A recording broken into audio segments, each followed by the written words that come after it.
Alors, on va reprendre, on va commencer, et je vais commencer tout simplement par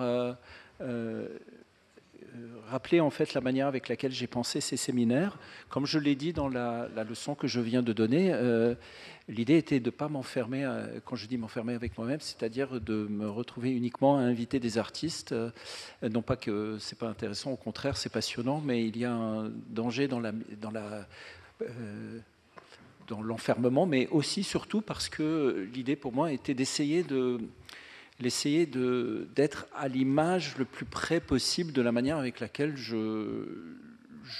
j'entretiens le rapport à l'écriture. Or, ce rapport à l'écriture s'entretient énormément avec des questions qui n'ont strictement rien à voir, entre guillemets, avec l'écriture, des questions qui sont liées à, oui, la vie des abeilles, enfin, comment on fabrique une baignoire, comment on procède à je sais pas, une autopsie d'un corps d'un enfant, comment on... Voilà tout un tas de questions qui finit par agir sur moi un peu comme un accélérateur de particules.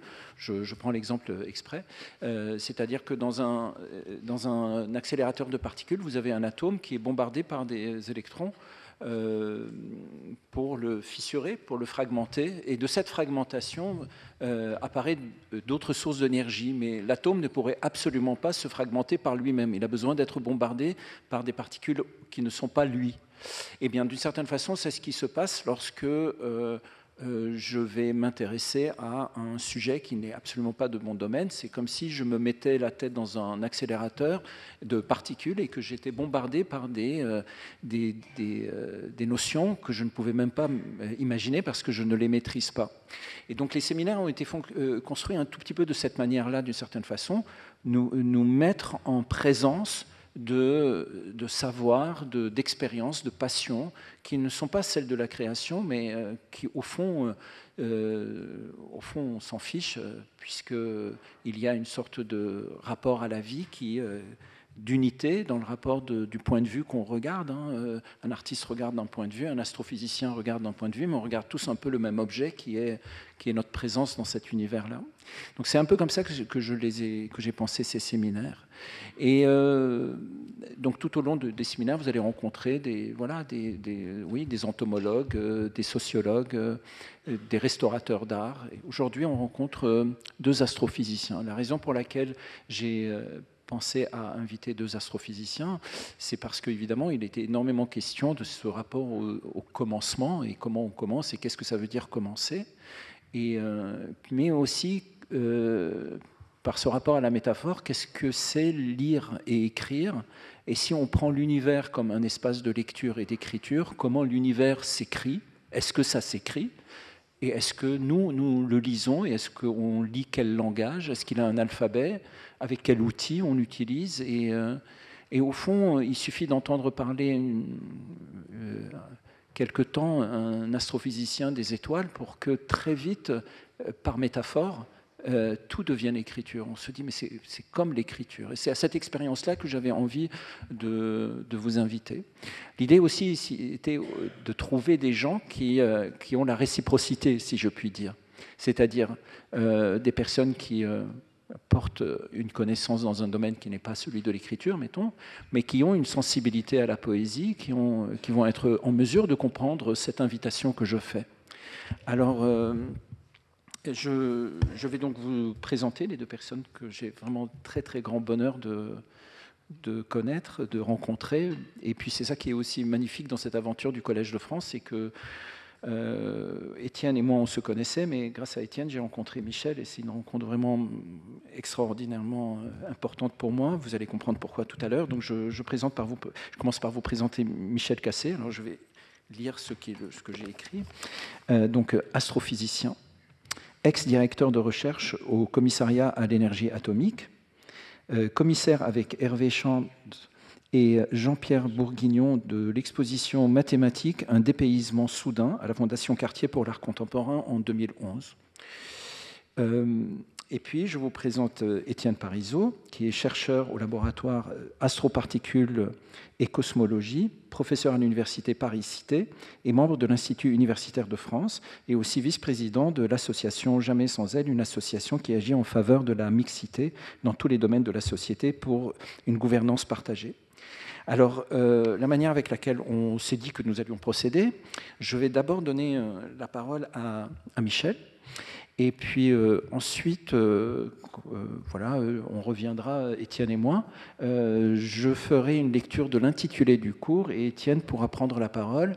Ensuite, de quoi nous échangerons de bonne aloi, de bons concerts, etc. Et puis, j'essaierai de garder 20 minutes pour des questions, si jamais vous avez envie de poser des questions. 20 minutes. Voilà. Donc, Michel, on te laisse la parole. Merci. Avec un grand bonheur.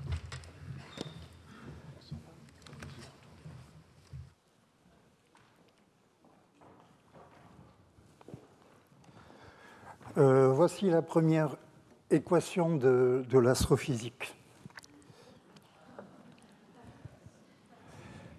Il faut encore avoir le chaos en soi pour donner naissance à une étoile dansante, dit le poète philosophe. Les atomes du Soleil parlent aux atomes des yeux le langage de la lumière. Le Soleil est notre frère. Nous sommes nés du même nuage. La naissance est obscure. Personne ne s'est vu naître. Mais l'évolution est claire. Le non-vu est le prochain visible. Donc je dédie cette ode à cieux à tous les acteurs du monde et de l'arrière-monde. Je l'ai intitulée « Ainsi s'éteint la Genèse » ou bien « Silence sur l'origine ». Mais la question ne s'éteint pas. Chers collégiens et collégiennes, Jason et Jason de l'Azur, la nuit, vous faites votre bleu. Vous êtes faits pour lâcher les freins du ciel.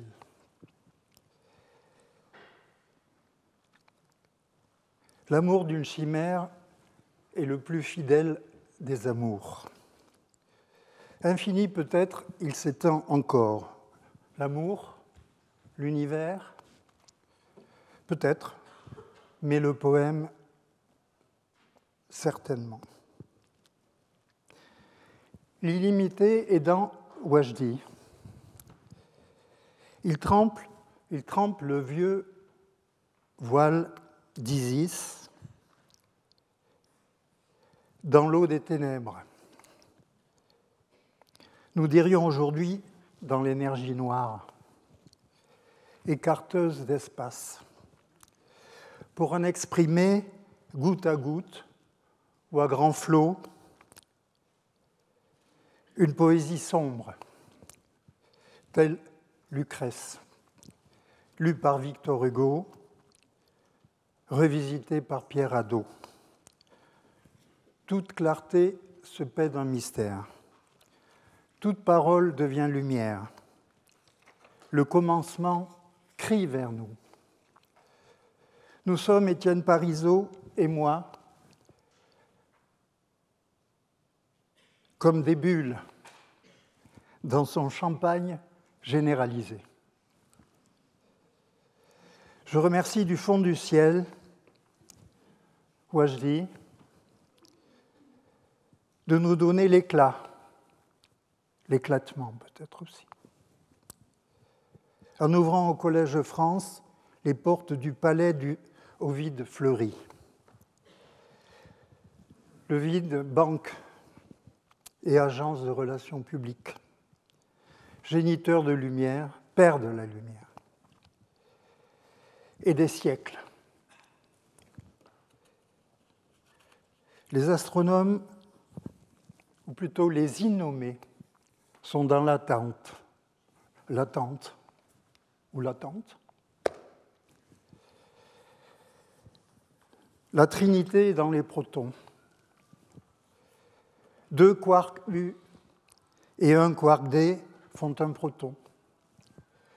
2 quarks D et un quark U font un neutron. Lorsqu'un neutron se transforme en proton, non, lorsqu'un proton se transforme en neutron, alors s'envole un neutrino. Plume d'ange. La querelle de notre siècle n'est plus le sexe des anges, mais la masse des neutrinos.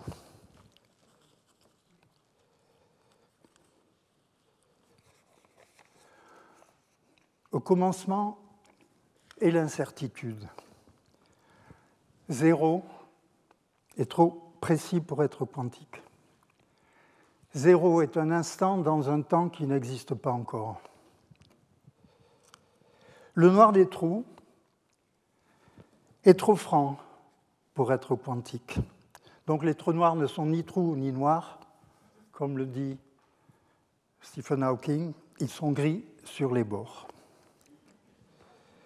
L'amour d'une chimère est le plus fidèle des amours. Nous sommes au temps béni où la matière parle. Ce dont on ne peut parler, il faut le dire.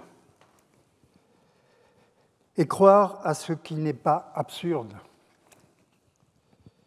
Les instituts d'astrophysique sont les studios où s'écrivent les scénarios de Big Bang et d'explosions stellaires.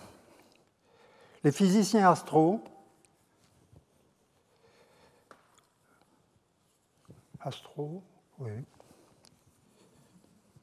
ou astrophiés, réécrivent la Genèse en termes physico-mathématiques. Et l'Apocalypse.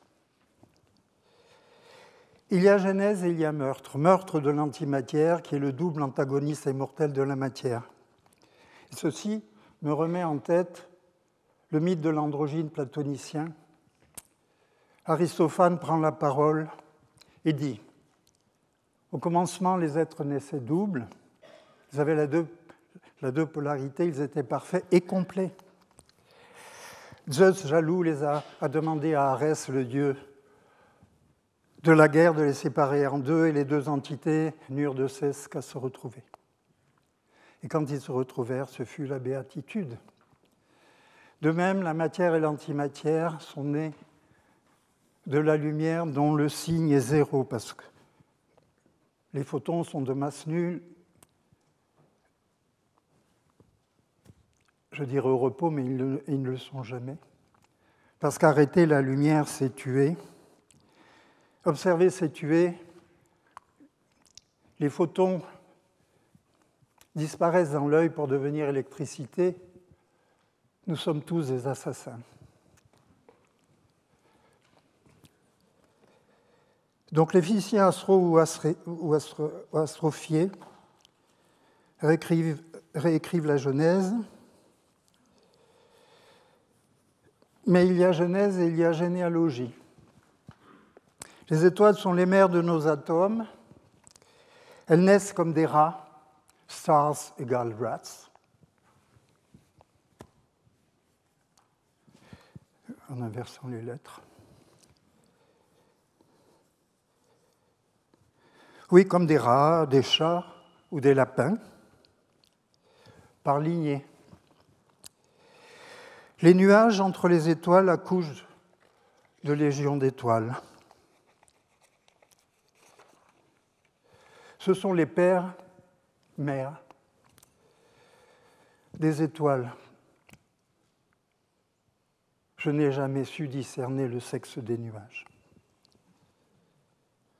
Et donc ce sont nos grands-pères mères, ou nos grands-mères pères. Mamé, le nuage. Papé, le nuage. Nous avons domestiqué électrons et photons, comme Mustang ou loup. À notre tour, nous sommes apprivoisés par les étoiles et les voiles.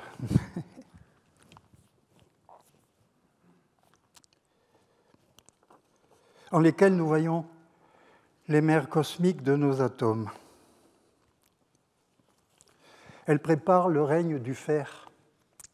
Le fer est le roi de la création nucléaire. Mais le fer ne régnera pas, faute d'étoiles.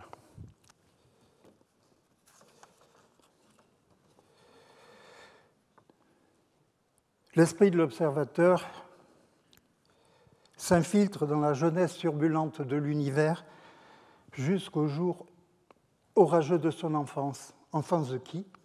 Enfance de l'univers et ou enfance de l'observateur.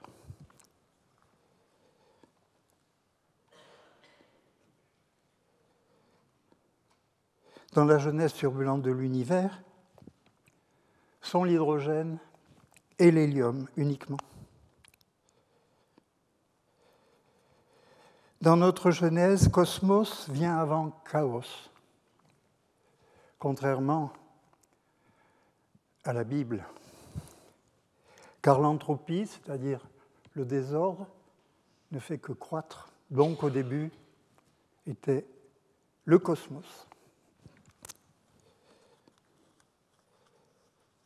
Croître au fil du temps, selon le second principe de la thermodynamique, qui est le plus métaphysique des principes. Car qui touche au temps touche au réel. Les femmes et hommes de Dieu sont dans le désert de la foi. Les hommes et les femmes de science sont dans le désert des équations. Quel est le sens de ces déserts? La physique est une esthétique du peu. E égale kT, E égale mc2, E égale h nu, E égale moins gm sur R, où E est l'énergie, T est la température, M est la masse, C la vitesse de la lumière, H la constante de Planck,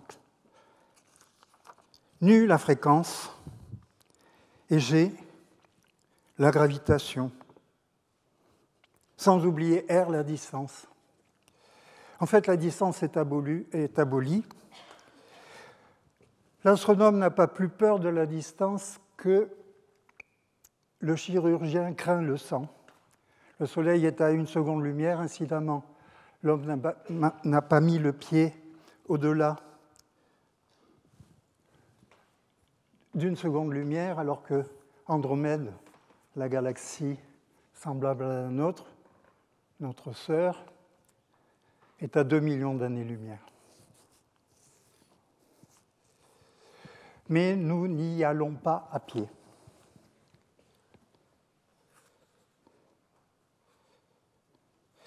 Les concepts sont donc frères ou sœurs, frères et sœurs. Espace, temps et matière font trinité, inséparables, comme les quarks dans le proton, ou les 3 dimensions de l'espace. C'est pourquoi nous croyons en quarks.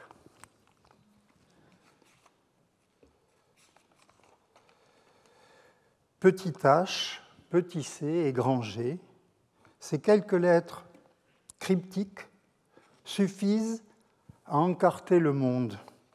Il y a de l'éternité et de l'imprimerie dans la physique, n'est-ce pas, Étienne? Infini peut-être, il s'étend encore.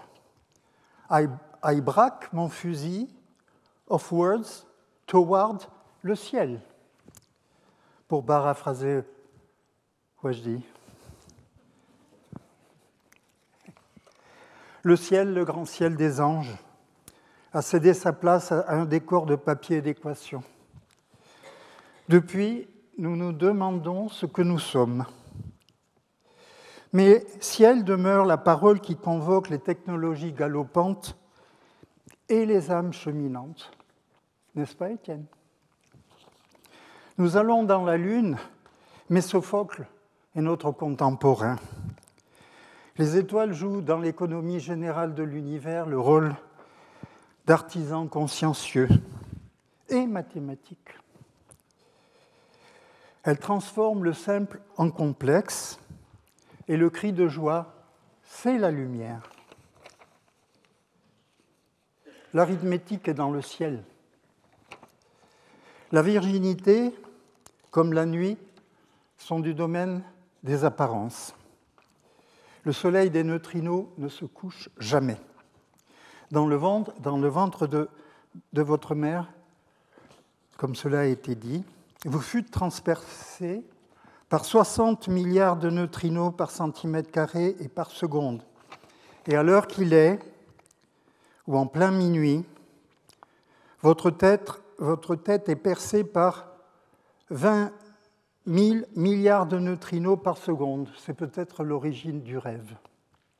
Mais j'en doute. Au commencement est la répétition. Il y a une chaîne physique de la Genèse. Vide, lumière, matière et finalement vide, au sens quantique du terme. Je parle du vide. De maillons toujours plus longs. 10 moins 32 secondes pour le premier, 50 000 ans pour le second, 5 milliards d'années pour le troisième et probablement l'éternité, sauf accident du vide. Un jour, le proton mourra et il ne restera plus que photons et neutrinos. Mais auparavant, le soleil s'éteindra, guéri de sa lumière, et débordera ses frontières, mes frères. Alors, tous les atomes des morts ensevelis sous la glèbe seront dans le soleil, et venus des étoiles, nos atomes retourneront aux étoiles, et son cœur solidifié noircira doucement pour ajouter du noir à la nuit. En vérité, je vous le dis, les étoiles ne meurent pas. Elles passent d'une perfection lumineuse à une perfection obscure. Ainsi s'éteint la Genèse. Et disparaît la mort, dirait Parménide. L'astrophysique, née science, se dissoudra en poésie. Alors, la science sera aimable. Le commencement n'en finit pas de se construire. La nature ne ment pas, mais elle ne commente jamais ses déclarations. Elle parle avec des éclairs, des cieux bleus ou sombres, ou par la voix d'Étienne Parizeau. Je lui cède la parole, modèle d'ubiquité.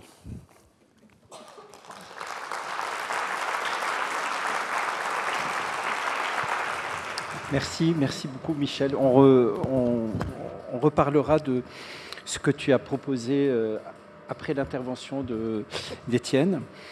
Alors, je vais faire la lecture de l'intitulé de ce séminaire.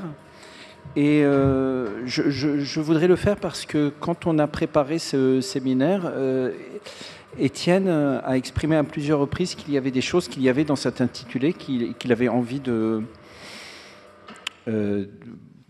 revenir dessus, enfin de parler à partir de là. Donc je le lis tel qu'il est. Alors, certaines langues n'ont pas d'infinitif, d'autres posent leur sujet à la fin des phrases. D'autres encore n'ont rien pour dire le verbe être. Si l'on regarde l'univers et son évolution comme un langage, serait-il plus juste d'entendre la langue qu'il parle ou plus juste de lire le texte qu'il écrit ? Et dans un sens comme un autre, quelle en serait la grammaire ? Et de quelle manière parvient-on à lire et à entendre ? De quel outil dispose-t-on ?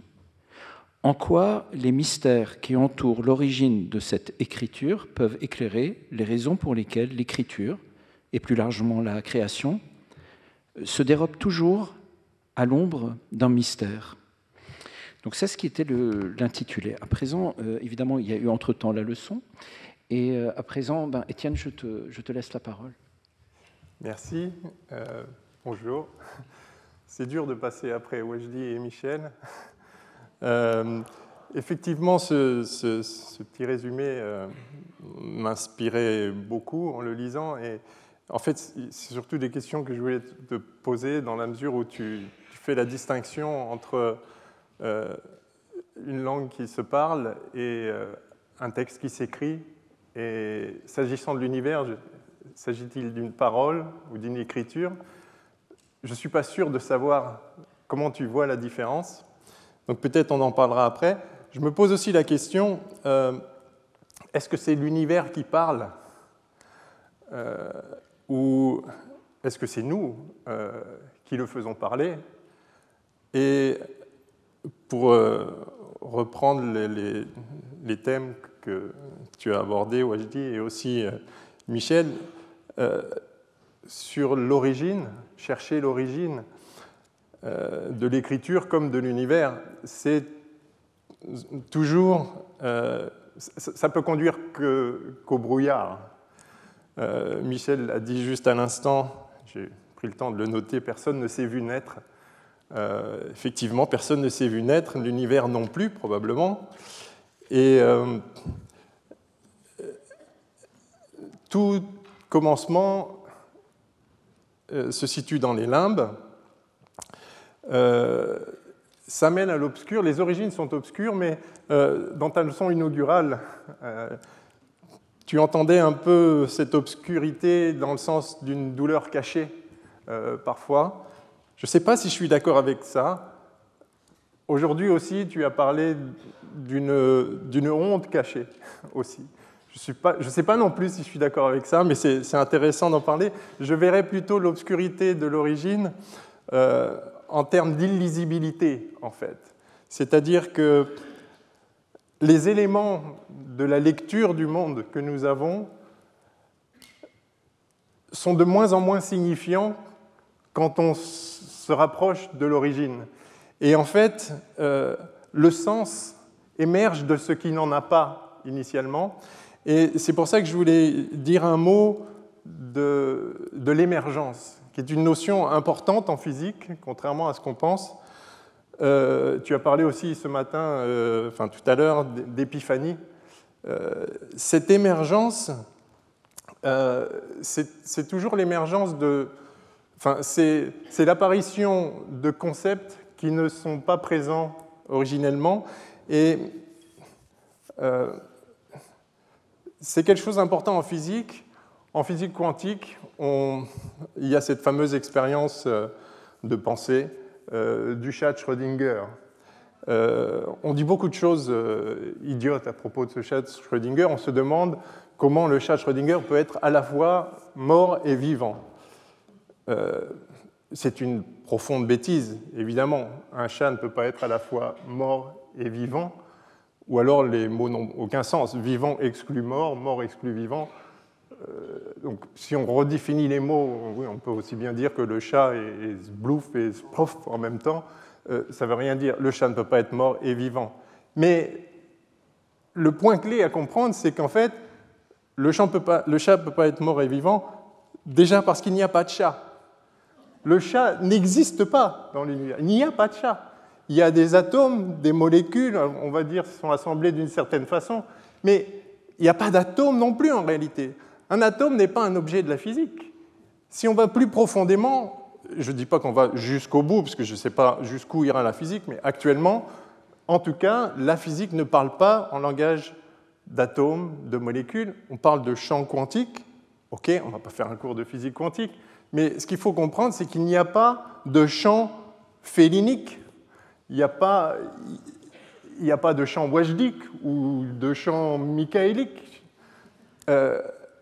Les choses qui se manifestent à nous, la manière dont nous lisons le monde, est différente, sont différentes, ces choses, des mots avec lesquels, de la grammaire, pour reprendre ce que tu disais dans ton texte, avec laquelle est écrite la réalité physique.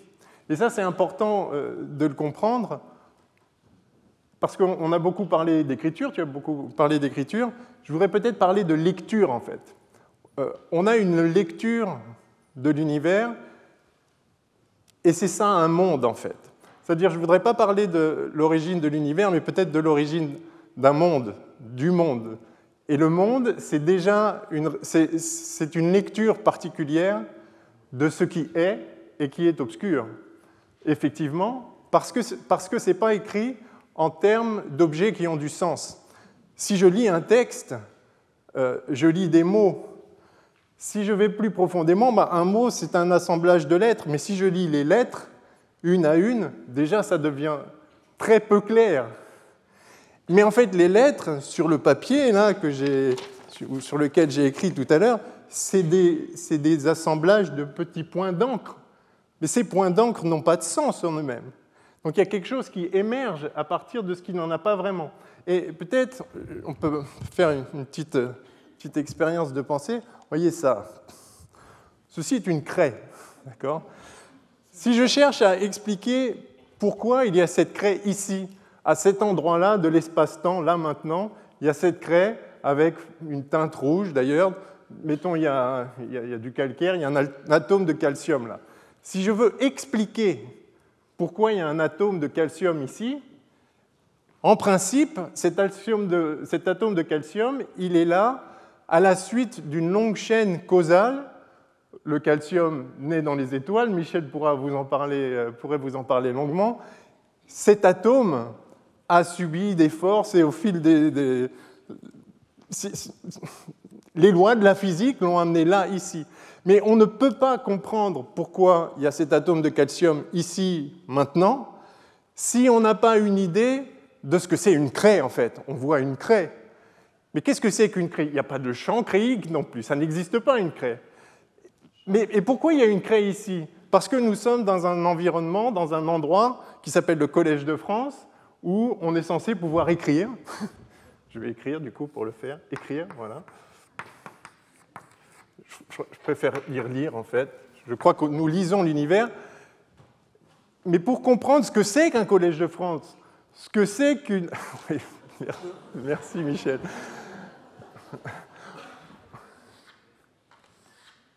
Ah, voilà ta trinité.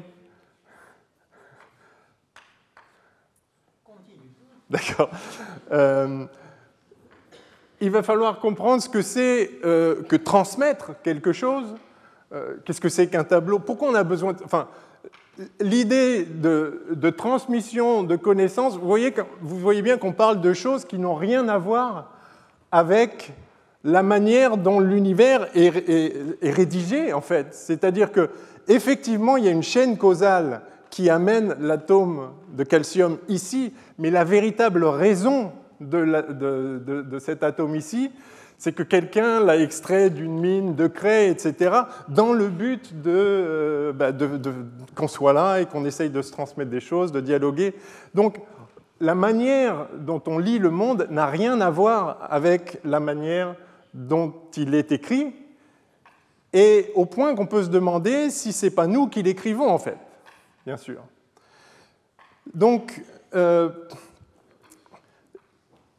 est-ce qu'on lit bien les choses ? J'avais pas pensé qu'on pouvait projeter des choses, j'ai imprimé des images, je ne pensais pas qu'il y aurait des gens en tant que ça, mais vous connaissez cette image, je la montre vite fait, vous connaissez cette fameuse illusion, certains vont voir une vieille femme, certains vont voir une jeune femme, d'accord ? Je pense que vous connaissez tout ça. Puis il y a la même avec cette image-là. Certains voient un lapin, mais c'est un canard aussi. Certains voient un canard, certains voient un lapin. Ça dépend comment vous le voyez, ça peut basculer dans votre conscience. Alors, c'est un lapin ou c'est un canard ? Le chat est mort ou le chat est vivant ? En fait, la raison pour laquelle c'est à la fois, soi-disant, un canard et un lapin, c'est qu'il n'y a ni canard ni lapin. Il y a des lignes écrites, il y a des lignes tracées sur un papier. Mais quel papier ? Quelle feuille de papier ? Ça veut dire quoi ? il y a des atomes, il y a des champs quantiques qui sont dans un certain état particulier. Et nous les lisons d'une certaine façon. Alors on pourrait dire, oui, ça c'est l'aspect culturel. On a appris, par une sorte de convention qu'on s'est transmise, on a appris à reconnaître ici soit un lapin, soit un canard, ça nous parle. Mais je pense qu'on peut aller aussi loin que dire que les atomes eux-mêmes sont une lecture particulière de la réalité physique dont j'ignore ce qu'elle est. Mais notre description du monde est aussi culturelle. Les atomes sont culturels. Peut-être les lois de la physique aussi sont culturelles. Il y a quelque chose, et au fil de l'évolution, on a fait émerger un sens au sein de... On a organisé, c'est-à-dire un sens est né de ce qu'il y a, de ce qui est, de ce qui se passe. Tu disais tout à l'heure, ça écrit, ça c'est... En fait, c'est vrai de l'histoire, mais c'est vrai de l'univers lui-même, c'est vrai de la réalité physique telle qu'on y accède. Et donc, c'est un peu ça que je voulais évoquer. Le chat, le fameux chat de Schrödinger, vous connaissez tous l'histoire. Schrödinger met un chat dans une boîte fermée, et puis il y a une petite fiole avec du poison, et puis il y a un dispositif radioactif qui a une certaine probabilité de se désintégrer, puis si ça se désintègre, la fiole explose et le chat mort, et sinon, est mort, et sinon le chat est vivant. Et en fait, quand on décrit les choses quantiquement, on s'aperçoit que l'état des champs quantiques liés à la désintégration, c'est pas ça s'est désintégré ou ça s'est pas désintégré, mais c'est ça s'est désintégré, mettons 1,5 ça s'est désintégré, plus 1,5 ça s'est pas désintégré. Et du coup, il y a le chat, il n'y a pas un chat vivant ou mort, il y a 1,5 chat vivant plus 1,5 chat mort. Mais c'est absolument pas un problème parce qu'encore une fois, il n'y a pas de chat. Il n'y a pas de fiole non plus, il n'y a pas de boîte. Il y a les champs fondamentaux quantiques, fondamentaux pour autant qu'on sache pour l'instant, mais le principe serait le même. Il y a les champs quantiques qui sont dans un certain état, et cet état est la somme de deux états, exactement comme vous avez ici plusieurs spots lumineux. Si j'en allume un, ça donne un certain état du champ électromagnétique. Si j'en allume un autre, ça donne un autre état du champ électromagnétique. OK. Et si j'allume les deux en même temps, ça donne un nouvel état du champ électromagnétique qui se trouve être la somme des deux. C'est quoi le problème? C'est pareil pour le chat de Schrödinger. Vous avez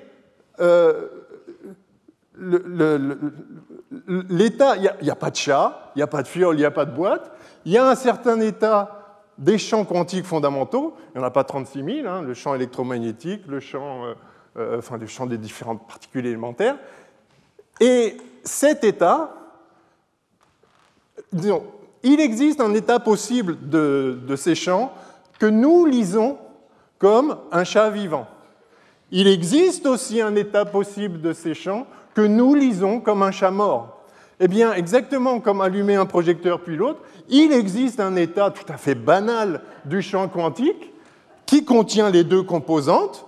Et donc, il n'y a pas un chat qui est vivant et mort, il y a un champ quantique que nous pouvons lire comme un chat vivant et dont une composante s'interprète en lecture interne de l'intérieur du monde comme un chat vivant, et aussi il y a une composante qui s'interprète comme un chat mort. Donc, vous voyez, le problème, c'est que... Enfin, c'est pas un problème, c'est la solution, en fait, à l'obscurité de l'univers. Dans ta leçon inaugurale aussi, tu parlais de ce trésor caché qui aspire à se connaître. En fait, le sens permet, en quelque sorte, à l'univers de faire sens de lui-même. Et donc, il y a des lectures qui peuvent émerger. Alors, ça ne veut pas dire qu'on peut imaginer n'importe quoi. Si je lâche cette craie, elle tombe. Ça, c'est une lecture possible du monde. La lecture dans laquelle je lâche la craie et elle se met à partir vers le haut, cette lecture n'est pas compatible avec je ne sais pas ce que c'est que la réalité profonde derrière, mais la lecture où la craie montrait, elle n'existe pas. Donc, c'est pas je peux faire n'importe quoi, mais néanmoins, il est possible, de fait, on en est tous témoins, il est possible de lire le monde en termes de craie, on peut écrire des mots qui font sens, etc., en termes de chat, de boîte et de fiole de poison. On peut lire le monde comme ça, c'est extraordinaire, mais tout ça émerge au fil de la longue évolution. Donc, le sens, donc, si on va chercher l'origine, on va tomber sur le mur que, en remontant de plus en plus fondamental, justement, on élimine tous ces mots qui sont nés a posteriori, enfin au fil de l'évolution, au fil des choses, et donc forcément qu'on tombe sur l'obscur, puisqu'on finit par arriver à un langage qui ne fait plus sens, en fait. Encore une fois, l'univers, la réalité physique telle qu'on la décrit aujourd'hui au niveau le plus fondamental, n'a aucune idée de toutes les notions avec lesquelles on lit l'univers, ou l'univers se lit à travers la perception qu'on en a. Bon, peut-être faut que je m'arrête, mais voilà ce que je voulais dire. En tout cas, tout est écriture, mais tout est lecture en réalité, et probablement, en fait, nous écrivons le monde en le lisant. En fait, l'écriture et la lecture, c'est un peu la même chose. Bon, merci. Je m'assois. Michel, est-ce que tu aurais envie de poursuivre, de réagir, oui, et puis peut-être de nous expliquer ce que tu as dessiné au tableau? Oui, absolument. Voilà. Mais je voudrais proposer un changement de perspective. Ton micro. Ah oui, il faut que tu parles dans le micro. Ah, pardon. Bon, il faut que tu te rapproches du micro. Je me rapproche. Bon. L'astrophysique, je dois le préciser, n'est pas une doctrine du salut. Je disais, vous m'entendez au fond? L'astrophysique n'est pas une doctrine du salut. Ce qui est ici est comme ce qui est là-bas. Ce qui n'est pas ici est nulle part. Ne cherchez pas le paradis. Les caravelles altières de la cosmologie se perdent dans le brouillard milieu du temps. C'est tout ce que je voulais vous dire.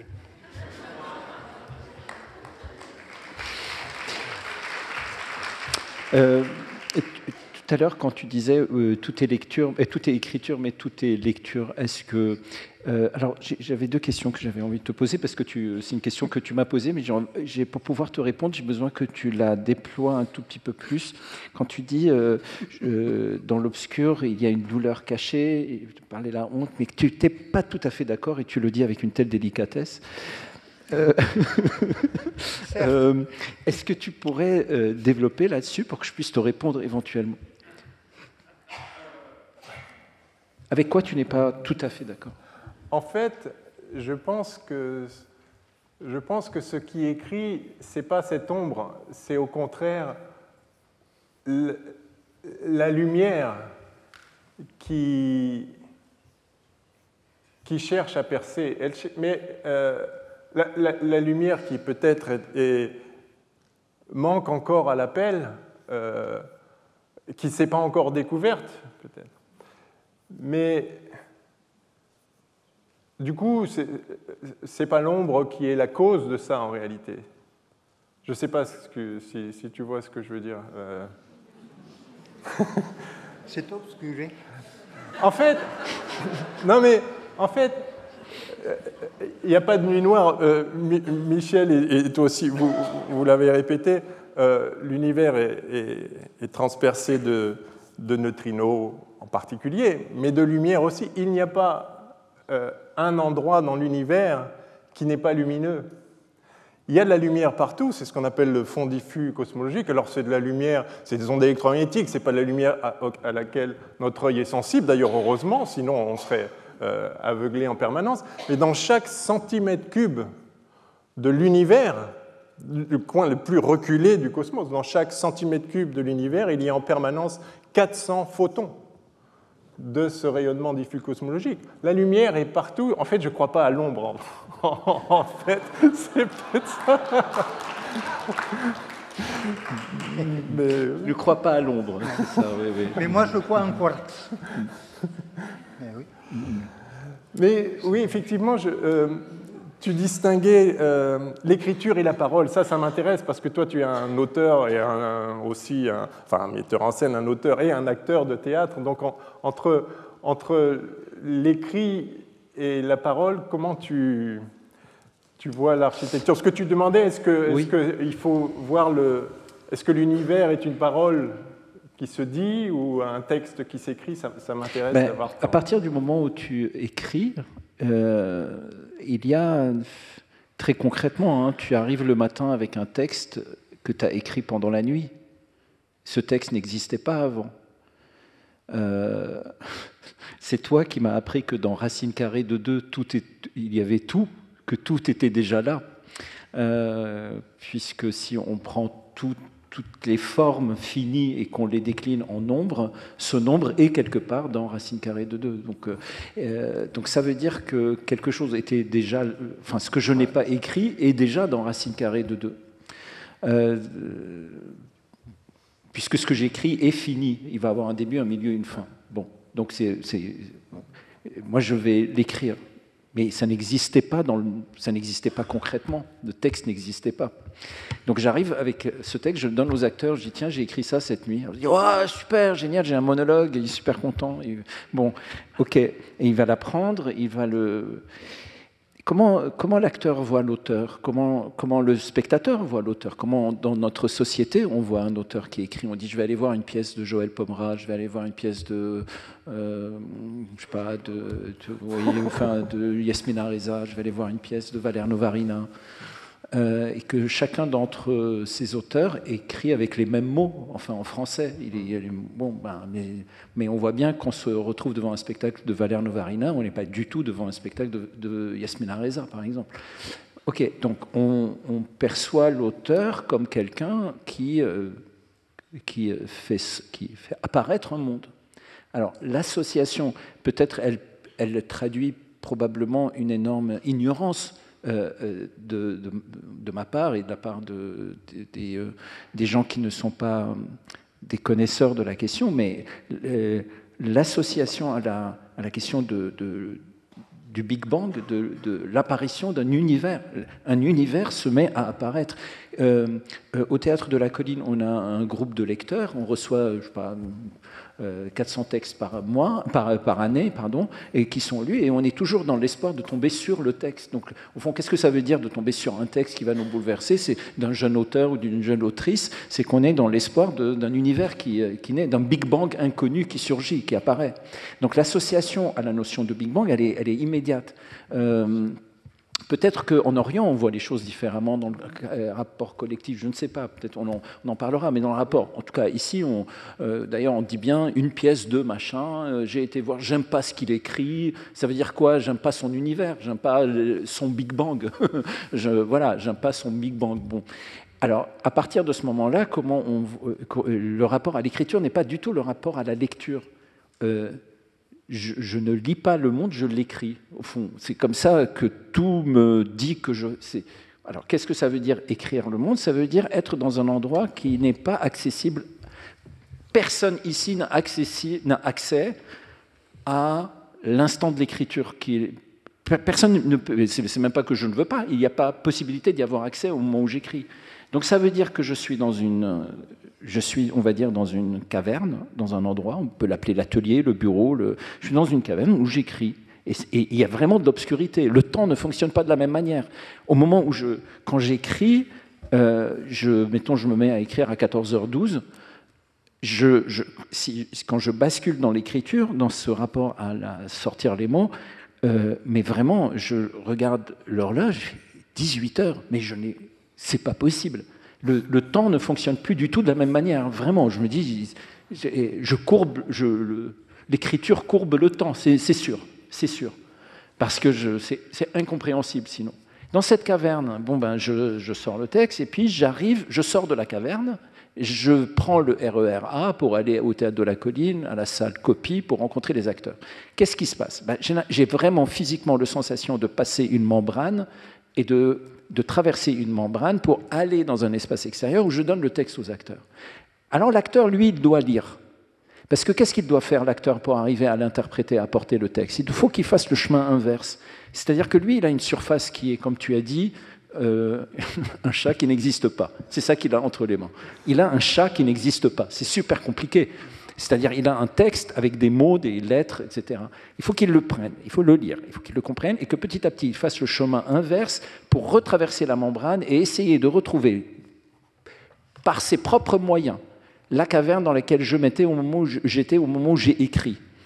Mais pour ça, il n'a que la lecture. Il peut pas. Il aurait beau prendre un crayon et recopier tout ce que j'ai écrit, ça lui donnerait aucune réponse. Au pire, ça lui apprendrait son texte par cœur. Mais il ne pourrait pas trouver l'instant de l'écriture. Il ne pourrait pas le trouver, cette chose-là.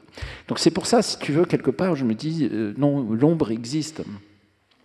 Alors, c'est peut-être pas la même ombre, mais l'ombre existe, et sans elle, c'est impossible d'arriver à l'écriture. Je ne pourrais pas écrire en pleine lumière. Je ne pourrais pas. S'il y avait de la lumière, je ne pourrais pas. Oui. Alors, on connaît la vitesse de la lumière, et on peut se demander quelle est la vitesse de l'ombre. Mais donc, je rebondis pour récuser la notion de Big Bang, qui est une onomatopée tapageuse, car rien ne peut faire détonner un milieu préexistant à l'univers, puisque l'univers est premier. Et je le récuse une nouvelle fois, parce qu'il agit, où il émerge, où il jaillit une fois pour toutes, et tout en une fois. Alors que la création procède par séquence. Tu peux expliquer ce que tu dis procède par séquence, parce que ça m'intéresse vraiment. C'est obscur. Alors il faudrait peut-être lui... Attends. Cher Michel. Cher Étienne. Oui. Alors, donc, la notion d'univers... C'est moi, vas-y. Voilà. On a beaucoup répété, hein, ça a été très... ça a été... Je me rends.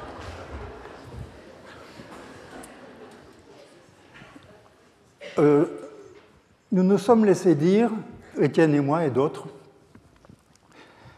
que l'univers est une trinité, clair-obscur, composée de matière et énergie, mais matière et énergie sont liées par la fameuse relation E égale mc2, qu'il y a un rapport entre l'énergie et l'espace, parce que la matière courbe l'espace. Incidemment, je dirais que Einstein a posé la matière dans l'espace. L'espace s'est courbé et lui a fait sa révérence. L'espace et le temps sont liés par la vitesse de la lumière. Une seconde lumière, c'est la distance que parcourt la lumière en une seconde. Quant à l'énergie et le temps, ils sont liés. Et ceci a été découvert par la plus grande mathématicienne de tous les siècles qui s'appelle Émile Noether. Il serait souhaitable que les féministes le fassent valoir. Elle a établi une relation entre l'énergie et le temps,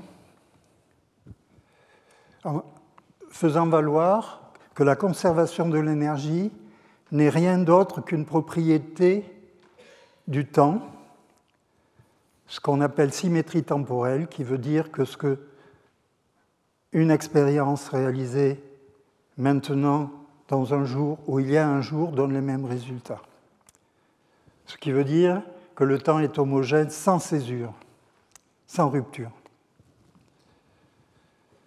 Et donc cette trinité inséparable, a priori,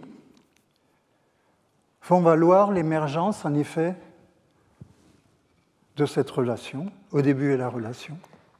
Mais en fait, toutes ces choses-là ne sont pas simultanées, puisqu'il y a une chaîne physique de la jeunesse.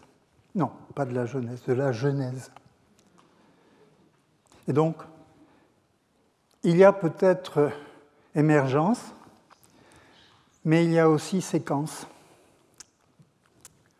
Voilà ce que je voulais dire.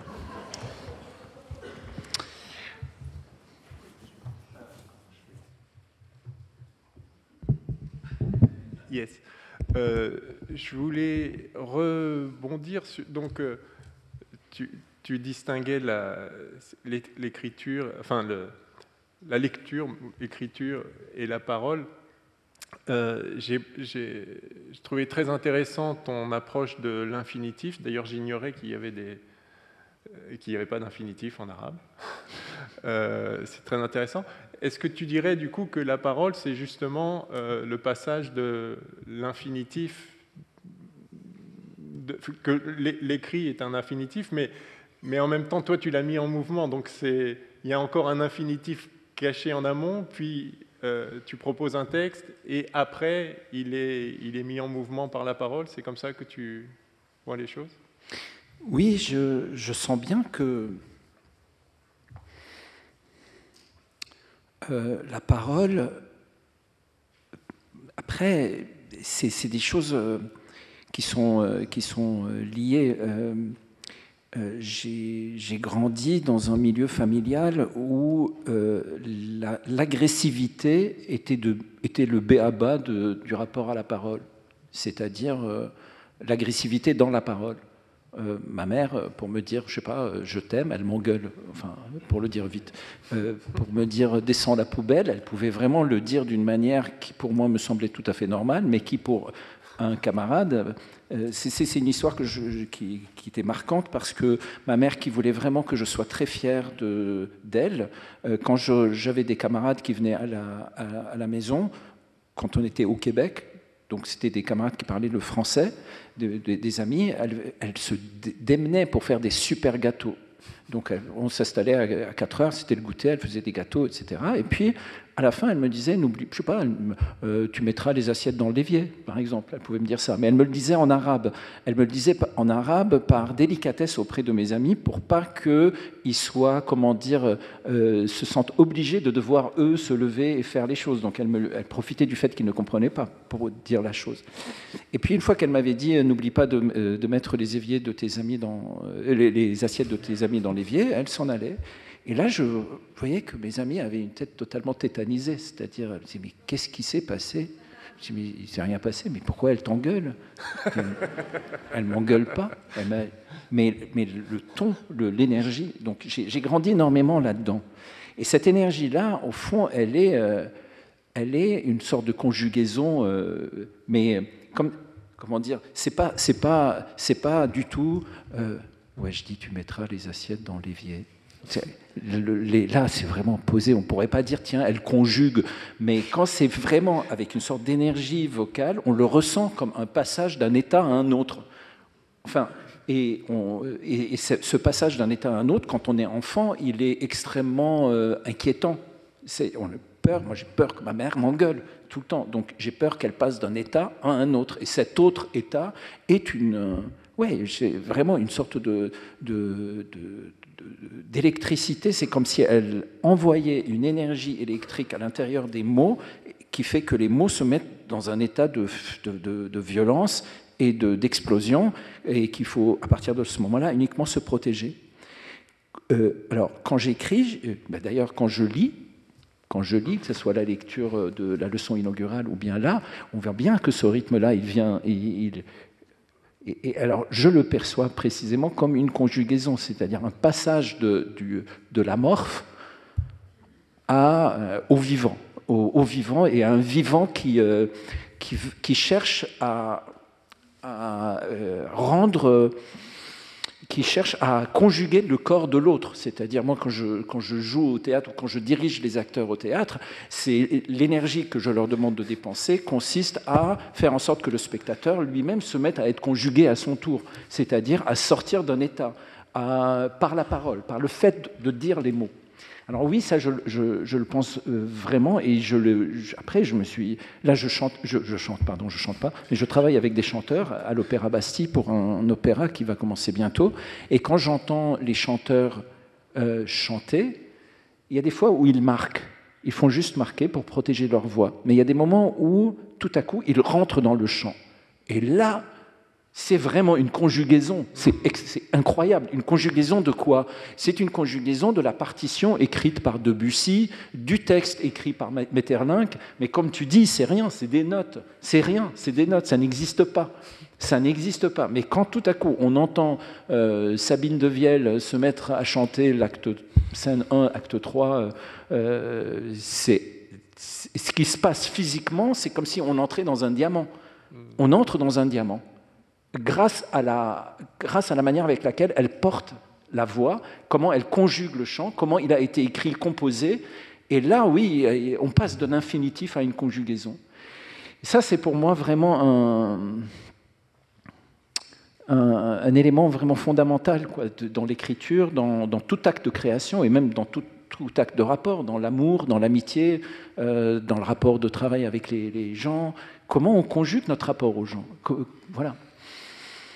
Très bien, merci. Michel, tu veux dire? Oui, juste un mot. Donc, à vous entendre, il y a de l'éternité dans la nature et il y a du mouvement. Donc, toute clarté se peine un mystère. Yes. Ça restera mystérieux, afin que ce soit clair. Michel, tu as dit, tu as parlé de la relation. Je pense que c'est important toutes tes relations. Oui. Et je pense que c'est important qu'on en parle parce que quand Wajdi posait la question de la grammaire de l'univers, à mon avis, c'est clairement, enfin, c'est les mathématiques, mais les mathématiques, ce n'est rien d'autre qu'une explicitation des relations cachées. Donc peut-être tu peux en dire un mot. Ben, je dirais qu'il y a Parménide, ce triangle, et il y a Héraclite.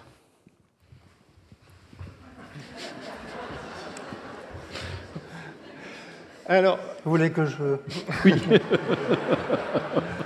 Alors, puisque tu parles de Parménide, parce que quand on a discuté tous les trois il y a quelque temps, on parlait du vide.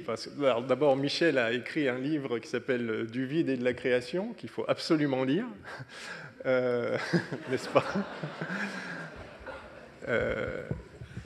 Et en fait, à un moment, je me souviens que ça t'avait plu, j'avais donné une définition du vide qui est, je crois, la définition physique, enfin en physique du vide.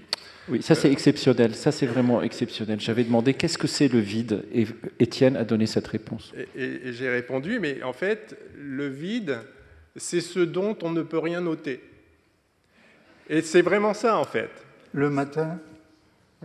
Alors cette phrase-là, elle est vraiment extraordinaire, hein, tu sais, parce que le nombre, ben oui, parce que le nombre de fois où tu vois, tu te fais dire, tu travailles avec ton équipe, tu es à une semaine de la première, et là tu coupes, tu travailles, tu coupes, tu recoupes, tu fais oui, mais ça on va virer, là tu réunis les acteurs, tu leur dis ok, on va couper la scène, je dis mais non, tu peux pas couper la scène, pour mon personnage c'est absolument vital, oui je comprends, mais bon, il faut quand même couper, le spectacle fait déjà 6 heures. Et à un moment donné arrive ce moment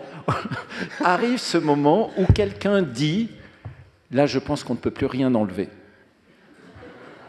Et bien que ce soit ça la définition du vide, mais c'est extraordinaire, comme si en fait une œuvre d'art qui atteint à peu près son état, mettons, de cohérence, c'est lorsqu'elle touche le vide, enfin, épurée. Ouais. Mais c'est vraiment ça, c'est-à-dire que, donc, je parlais des champs, donc voilà, il y a le champ électromagnétique, le vide de lumière, c'est pas de champ électromagnétique, c'est un champ magnétique dans un état tel qu'on ne peut plus rien lui ôter. On ne peut plus lui ôter un photon, par exemple, des choses comme ça. Donc, vraiment, le vide, c'est ce qu'on appelle l'état fondamental en physique, qui n'est pas rien, évidemment. Ça n'a aucun sens de dire rien. D'abord, rien ne veut rien dire. Donc, c'est ce dont on ne peut rien noter. Et puisque, Michel, tu parlais de... Enfin, tu évoquais Parménide, je me souviens toujours cette affirmation la plus profonde, la plus puissante et la plus définitive. Le non-être n'est pas. L'être est et ne peut pas ne pas être. Le non-être n'est pas. Il est, l'être est, il ne peut pas ne pas être. Et donc, effectivement, le vide, il n'y a plus rien qui...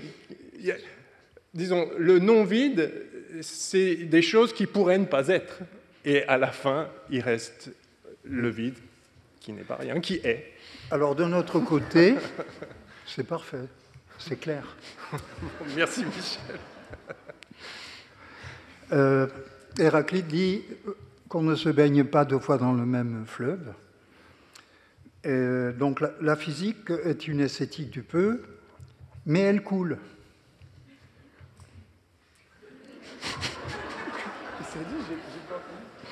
Je dis la physique est une esthétique du peu, mais elle coule.